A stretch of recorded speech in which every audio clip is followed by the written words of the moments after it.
November 1980 gave music fans an abundance of choices when it came to the new albums that were being released. In fact, there were so many good ones, in my opinion, that I had to make some tough choices in highlighting only 5 albums for this segment on the channel.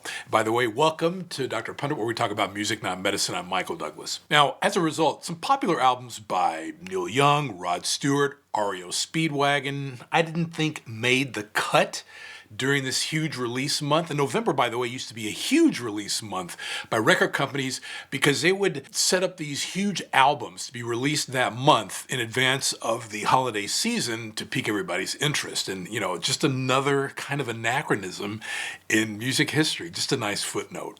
So November always gives us a wealth of albums to choose from. And so I hope that you'll understand when you see the outstanding, in my opinion, quintet of albums released 45 years ago. That's right, November of 1980, this month that I will highlight. First up, Double Fantasy, which occurred roughly 4 to 6 weeks before John Lennon was assassinated.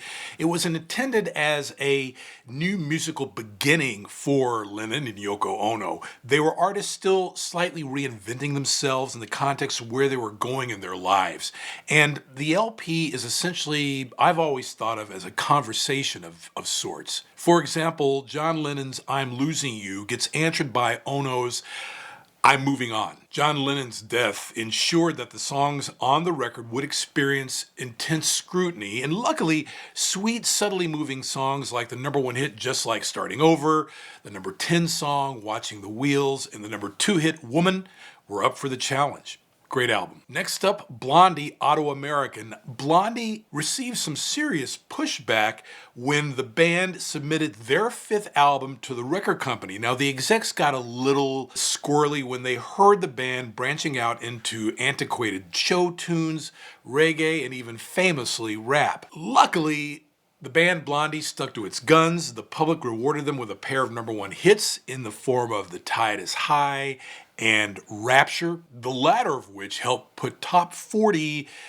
hip-hop, melded those styles for the very first time. A lot of people seem to think, and rightly so, that in the summer of 1979, the Sugar Hill Gang, which gets lauded, and rightfully so, as having the first huge mainstream hip-hop song, okay? And it did hit the top 40. Well, Blondie took reggae influences in Rapture all the way to #1. So a distinction there, I think, with a difference.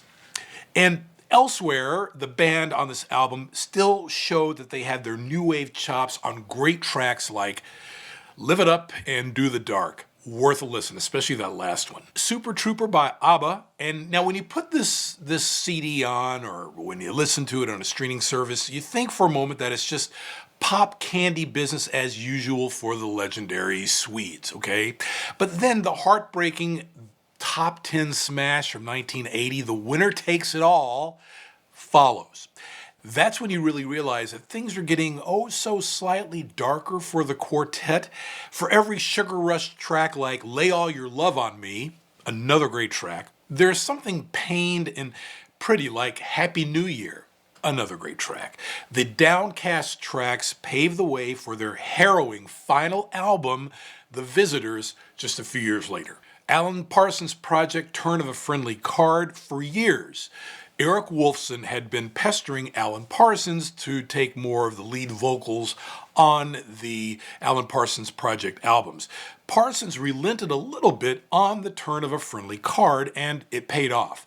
Woolfson delivered the aching ballad and big hit, Time, and the folksy kind of Nothing Left to Lose. Great, huge tracks on this album. Elsewhere, the urgent games people play shows off some of the band's old progressive rock bona fides, which also come to the fore on the second side's vinyl, Elongated Suite. So check that one out. Finally, Gaucho by Steely Dan. No one knew at the time that Gaucho was going to be the last anybody heard of Steely Dan in 2 decades. Maybe Donald Fagen and Walter Becker, the late Walter Becker, weren't 100% sure, or else they might have chosen kind of a grander closing statement. And that's my plea to have Fagen at least consider an anniversary edition, maybe a 50th anniversary edition in 2030 of this album. But I digress.